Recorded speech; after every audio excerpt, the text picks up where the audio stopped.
નમસ્કાર દોસ્તો, સ્વાગત છે તમારું નવા વિડીયો. મને ફાઇનલી ગાઈસ જો તમે અત્યારે ભાણીઓ બે જણા અમે મેથીની ભાજી લેવા માટે નીકળી ગયા છીએ. હાય પપ્પાને મસ્ત વાડી બનાવી છે. આ વખતની પહેલી જ વાર અમે મેથી ખાઈ રહ્યા છીએ. આજે આપણે મેથીની સબ્જી બનાવશું. બધાને મારી તરફથી રિકમેન્ડ છે કે જો મેથીની ભાજી ખાવી છે તો આવી જાવ મારા ઘરે. તો ભાણીઓ અહીંયા પરત લઈને આવી ગયો છે અને પરતમાં વેણવાની છે ભાજી. સો ગાઈસ તમે જોઈ શકો છો પપ્પાની આદત તો પહેલાથી જ છે કે લસણ બી થવું જોઈએ અને મેથી બી ખાવી જોઈએ.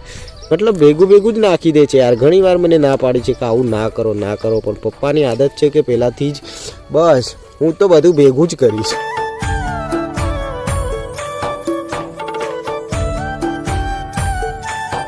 ગાઈસ ફાઇનલી આપણે મેથીની ભાજી વેણાઈ છે. આ છે આપણે લીલા મરચા પપ્પાને વાયા છે તો સારા લાગે છે એમ તો યાર. હો મને તો લાગતું નતું યાર અમારા મરચા લાગ્યા હશે. ગાઈસ જો તમે અત્યારે હું મેથીની ભાજી વોશિંગ કરી રહ્યો છું ને સિસ્ટર અહીંયા રોટલા બનાવી રહી છે. આજે મકાઈના રોટલા ને આપણે અહીંયા ભાજી કટિંગ કરી રહ્યા છીએ અને ભાણીઓ બી તૈયાર થઈ ગયો છે. હાય બોલ દે હા.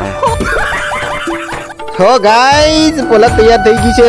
ભોણી બધો આજે લસણ પાકું થઈ ગયું. હાજર લેસન